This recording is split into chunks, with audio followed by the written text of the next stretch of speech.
sleep on it and not be aware on how to deal with be out of shield. All I'm saying is if you think you don't have to consider mid-tiers, Bing wants a word, Morse Code wants a word, many other small words at this point, right? We've seen the mid-tiers come out in full force over the last couple of years too, and Icy is a little bit more than a mid-tier. Yeah, a little bit more. They still, I mean, they truly are the gatekeeper of top tier and mid tier, or high tier, whatever delineation you want to put Samus, DK, Luigi, all of them in. In a game with characters as good as this, mid tier feels apt, even if they're technically high tier. No, I absolutely agree with you. Right there, just I like the defense from DarkGenex to find, even as his teammate lost the stock, right? Keeping that desync, keeping the spacing perfectly to hold on, but Nana not gonna save you there, and even the best defense in the world isn't gonna hold you on. And I'm interested to see, so Cray is a fantastic player. I think he got top 50 this. I think he's 48, if I'm not wrong. One thing about Cray, he's an electric, aggressive player, but at the same time, there are times that he just runs in a little too hard and, as I like to put it, explodes. So we have to see how he's playing today. Maybe, you know, doubles versus singles might be a different thing. But there are a lot of times he ends up flying around the stage. So let's just see if he's locked down today, he's got everything down pat, or if he's definitely a Falco who I think understands. He flies around the stage a lot, but I also think he's very efficient once he flies with an opening. Oh yeah, I mean his combo game, wow.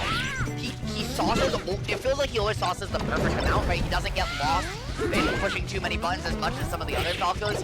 He does really understand when to look for things like the down smash to try and find the positioning to find the early kill. But right now, I mean, he's just the one getting focused out. Yeah, but GenX doing his job as Ices, you hit Sopo and you're like, this stock is going to stay here for a while.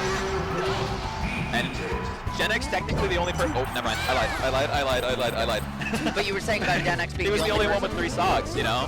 Held on to that stock, and now it would have been, you know, a 2v1 at this point, but because GenX, you know, knows what his job is and stayed on it, they have that extra stock to play with, and Cray can do that aggressive combo game that he's known for. And also remember, this is a last stock game. We saw Cray kind of put it on walk the air dodge, lose a couple stocks, and really low percent within the first 30 seconds of the game. So to see this be a last stock situation, even if GenX and Cray go down here, I think they're feeling confident. And now that it's a last stock scenario, I mean, this is Sheik Icy. Oh yeah, that happens. It doesn't need to be, but it is. Yeah. Justin looks... Justin hit him with the Jedi mind tricks. Listen, who needs a favorable matchup when you just can literally will into existence the victory? That feels like you just mentally cast your, like, he took the powers of commentator cursing and just vexed his opponent in real time. He surely was speaking under his breath and he's like, and eveningstar STs. That's just the aura that GenX brings to the table.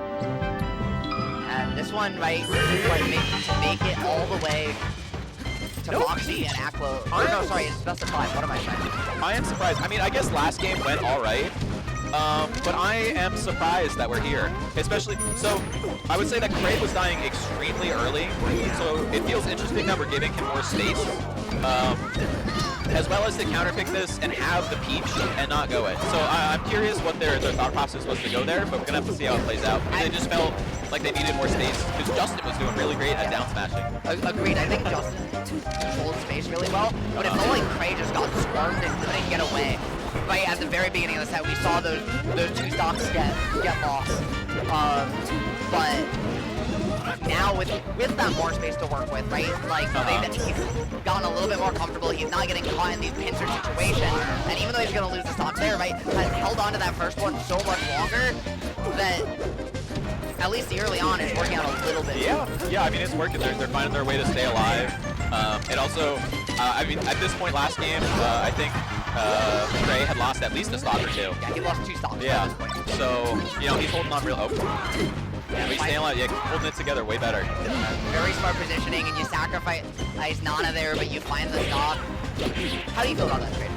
How do I feel about this matchup? Well, no, I was just gonna say sacrificing Nana for the stock there. It's probably worth it because really as Ices you're already playing backup, and this unfortunate slide off. Like, you just want to keep your stocks, and even as Sopo, you don't need to build crazy damage. You just need to... These what's on this? Justin, stop mind tricking them. Like, you just need to hold on to your stock and be a threat. And I think that's reasonable. Like, a full stock with someone else is worth more than half a stock as Sopo. Yeah. It's really interesting to see both of them kind of play here, play the positioning game, because I think Justin and Cray have been so good this game, especially about not getting both caught in the corner at the same time, finding the laser saves you were talking about last set. Oh yeah. With really efficient routes there to find a way back for Popo when all seemed lost. Grab release. We get back.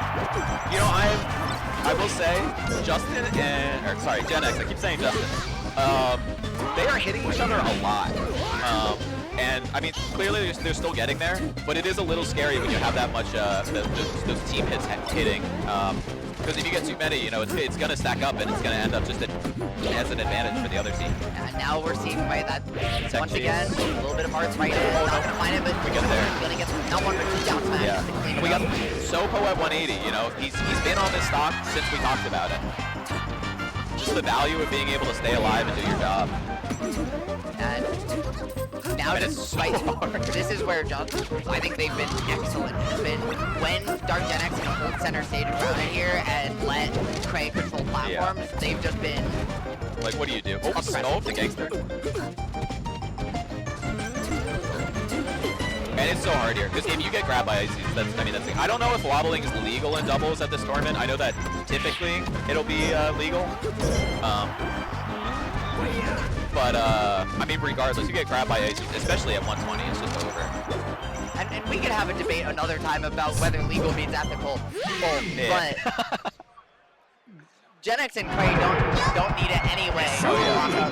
Game number 2. Yeah, game number 2. And also, as well, in doubles, you can team wobble, which...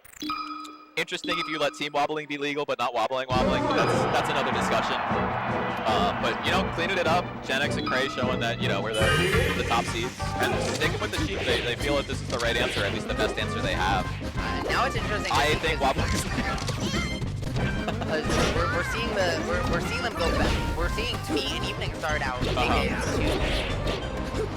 but we're seeing them go here to Dreamland, and interesting to see them run it right back here. Yeah. Again, I mean, I don't think Yoshi's was too bad either. They kept it close there as well. It's just has been a little too much from Genex and Cray for them to get past. But honestly, it's interesting because eveningstar and me doing this like these 1v1s, and they're just making it work. You know, they're kind of winning their 1v1s. And I mean, that's one of those things where, like, if your teammates or opponents are so focused on playing synergistically, so focused on the team combos, if you can isolate them, their mindset mental space isn't in the same place it will be for singles. And you might just find openings, you might find tech clubs from that pressure and the extra mental stack that you never would for singles. Oh yeah, for sure. Like, you know, they roll a different direction because there's teammates over there. It's like, oh, they don't want to like run right into their teammate or run away from their teammate, put themselves in the corner by your teammate. So you can kind of get better reads a lot of the time, just based on what makes sense, based on, you know, having 2 more people on the stage. Me now. And Cray calls out the low recovery. Mead's been getting around that this whole game, but finally cracks.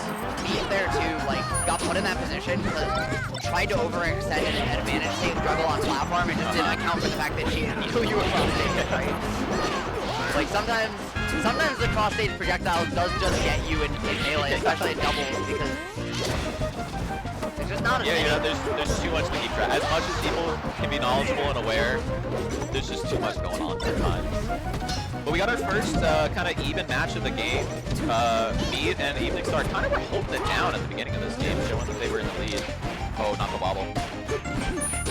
Nice dash attack. It is hard. It's a thing that a lot of people, because wobbling isn't a thing for the most part anymore, as well as, especially, you know, doubles is played so much less. The amount of times that someone will be playing doubles and there's a wobble, and then they just like run in, they get hit by Nana, or, you know, they kill their teammate while trying to end things. It is, you know, it is a bit of a skill check to make sure, like, hey, I can actually get you out of this and not get us punished, because you know that Ice is aware, and they can just throw out a smash attack instead of continuing the wobble. So you got to be conscious about yourself and throw out like a well-spaced move. Keep it the lead. Keep it the lead. Yeah, but you have to be careful Yeah. if you're eveningstar. Right? Beautiful discipline there to not try and swing and recognize that Meat wasn't in a position to help out, and so you just have to play that patient, get back, find the advantage state for the trouble. But the perfectly timed illusion to get back from Ray means that this lead is not safe at all. Yeah. But we got this high percent. As always, doesn't matter till the stock's gone, but they are looking to get their 2v1 opportunity. And give their position to be the ones that should take the game. They just have to, you know, earn that position and then finish off with it. Oh no. Oh, we get the straight off F smash. Just get it out of there and get the percent. Watch out for the question respawn. To me right now is how well can 4-4 Cray hold on to this stock? Yeah. He's been at 100 for 45 seconds now, well into kill percent. Gonna lose it there, but if you're DarkGenex, I mean, yeah, getting both of them at mid-percent, this is doable. It is doable. It's very difficult because Nana's gonna get bullied so quickly. Meat gets back. Yeah, you gotta hold on to Nana and just find a way to stay alive. They're just gonna chase her. Yeah, they're gonna take care of Nana. Yeah, eveningstar gets in there. Looking like a game to work. As much as I believe in Gen X, that's a hard one. I was gonna say there's belief and then there's working miracles, and despite your ability to foresee the future, I mean, even Gen X's own magic, right, isn't strong enough there. Yeah, no words under his breath will make them both run off the stage, lose to Sopo. But we get there, on to game 4. I'm interested to see. So Gen X Cray, we started Yoshi's, and then we were on Dreamland, so I'm guessing we'll go flat, probably FT, Pokemon, FT, makes sense. And still, I'm really amazed that eveningstar is not doing the Peach, especially because Peach is so great in doubles. But I mean, actually, I don't know on the counter pick, but for the Gen X Cray counter pick, I understand it because Gen X can just pull out the Fox. I think also too, right? Like you're this far in bracket, you just made an upset. She's hot, you're feeling it. Yeah. You probably haven't had time to warm up the Peach the way you'd like to. So I think part of it is also very much the momentum game. Oh yeah, that makes sense. I would agree with that. Okay, on stage Needle there, you're causing a little bit of end lag. Didn't have too much of a consequence, but anytime Needle causes an extension from the Oz, I'm like, oh, this is my favorite thing as a Sheik player. Yeah. You're like, look at those extra frames I get to work with. Yeah. Watching people set traps with it is incredible, but right now the only person getting caught in a trap is the blue team. Absolutely getting walled out there, and holds down the lead. Yeah, I mean, right? We talked, you know, there's been a lot of leads that me and eveningstar have had, even in the games they've lost. They played very close. So seeing them open up game, right, come out with that slight lead and maintain it in game 4, open up with a very even, game 3, very even game number 4 now. Really not surprising, and I mean the way they're playing, if they can find the stock here on Cray, I mean they're in a good position. They're in a good spot. Yeah, they cool. And Meat finds a way to get around Cray on the recovery once again. Meat's recoveries have been so excellent. I feel like Cray has just been incapable of edge guarding him. He's just been locking things down. And even when he couldn't find it alone there, right, getting by with a little help from his friend, eveningstar making it go all the way with that up air, now trying to find the edge guard. But dude, big down smash. Meat helps out to ledge.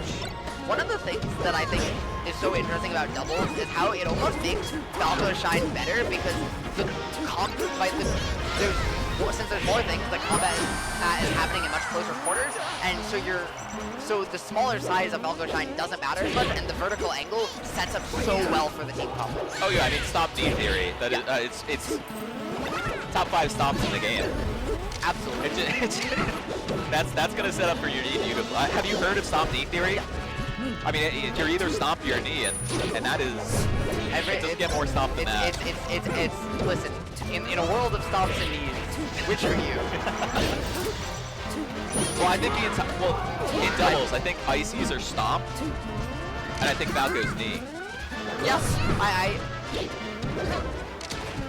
I'd agree with that. I love the extension there from Cray, but just wasn't able to find his mark, and the perfect fade back from Meat there too to give him time to find the power tool. just playing the defensive positioning here to extend these interactions 1 or 2 more times, but you have to, right, when you're well past 100 now. Jesus. Oh, that could have been it right now there. Oh yeah. Oh, the double grab in the corner is so funny. When Nana and Popo both find their way to grab onto someone, and you just have that like confusion moment for a second, like who's getting grabbed, who got grabbed by who, where are you going, who's throwing what, and that's the set. Yeah, where are you going? Blaster, Losers. baby. Yeah. Good set though. I think me and eveningstar, you know, just like Lewis and Avalon, they showed we could have done it. We definitely could have done it. It was within the cards, just not the cards we were dealt today.